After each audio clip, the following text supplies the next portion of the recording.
Confederate Lieutenant William G. Stevenson described the horrible night of the retreat that April the 7th. I saw more of human agony and woe that I trust I will ever again be called on to witness. The retreating host wound along a narrow and almost impassable road.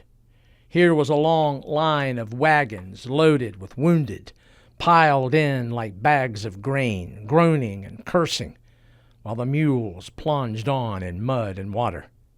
Next came a straggling regiment of infantry, pressing on past the train of wagons, then a stretcher borne upon the shoulders of 4 men carrying a wounded officer.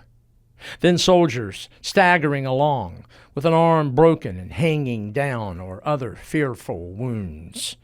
And to add to the horrors of the scene, the elements of heaven marshaled their forces. A cold, drizzling rain commenced about nightfall, and soon came harder and faster, then turned to pitiless, blinding hail. I passed long wagon trains filled with wounded and dying soldiers, without even a blanket to shield them. Some 300 men died during that awful retreat. Some 760 miles east in Richmond, in the southern capital, despite Beauregard's claim of victory, eventually the truth arrived, and it began to sink in. For the Confederacy, ominous realities. The Confederate Army had not reclaimed the Mississippi Valley. It had not reclaimed Tennessee. The balance of power in the West was not restored. Davis's military advisor, Robert E. Lee, had counseled earlier that if the Mississippi Valley was lost, the Atlantic states would be ruined. A prophetic, sobering reality. And there were consequences for individuals after the fight at Pittsburgh Landing or Shiloh. For the first time in his Civil War career, P.G.T. Beauregard's reputation was tarnished. His telegram claiming victory made him the target of popular criticism, even ridicule. And even the battered victors could not escape criticism. William Sherman was attacked by soldier and civilian alike. Why, after so many warnings, had he continued to ignore the possibility that Johnston's Confederates might be in the area, might just attack? A few years later, before the Joint Committee on the Conduct of the War, Sherman was questioned and asked to discuss his military career.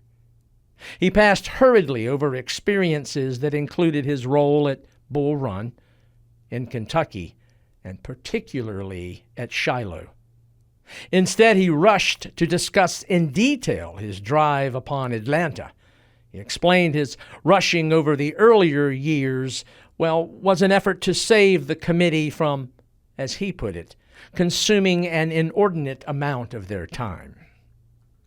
His commander, U.S. Grant, was grilled by even more.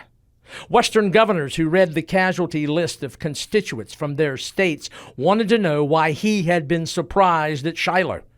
Why had he made no effort to do reconnaissance? His own soldiers spoke of his imbecile character. Many call the whole affair one of blundering stupidity. His action nothing short of criminal carelessness. His department commander, Major General Henry Halleck, arrived on the field April the 11th and assumed command.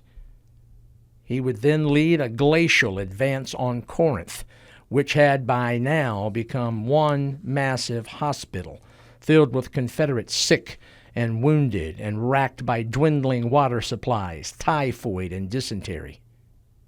Grant, for the second time in the last 2 months, thought about resigning his commission. But Sherman came to his rescue. He talked him out of it.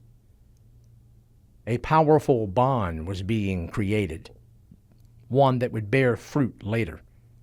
Shiloh, despite its horrendous casualties, a Union victory.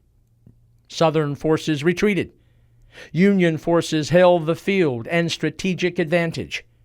And that strategic advantage improved almost immediately when word came with the fall of Island Number 10 on the Mississippi, only a few hours after the guns of Shiloh fell silent. And that meant that western Tennessee and Memphis were vulnerable. And then, one more consequence from the bloodletting at Shiloh. One from a man who was capable and equally determined lieutenants all began to formulate the full measures of what war meant, what war required. In Ulysses S. Grant's own words, "Up to the Battle of Shiloh, I, as well as thousands of other citizens, believed that the rebellion against the government would collapse suddenly and soon if a decisive victory could be gained over any of its armies. Donelson and Henry were such victories.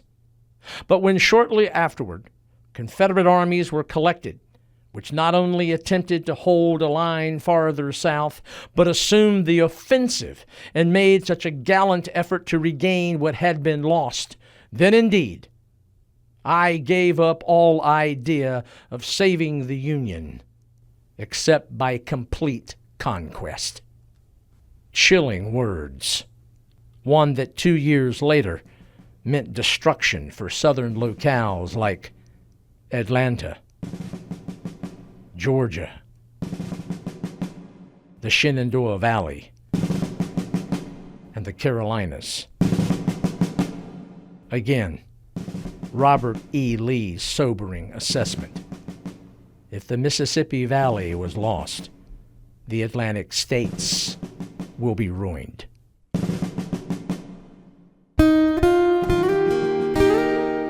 Shiloh shocked both North and South.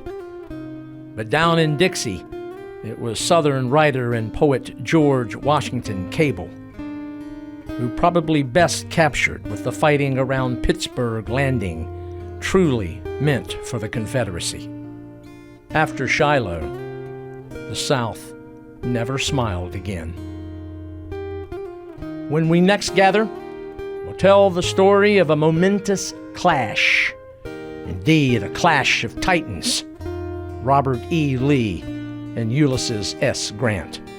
We'll take you to Central Virginia, where in May of 1864, the two and their armies locked horns in desperate battle. I hope you'll join us as we tell the story of their first head-to-head encounter, the Battle of the Wilderness. This is Fred Kiger. Thank you for listening.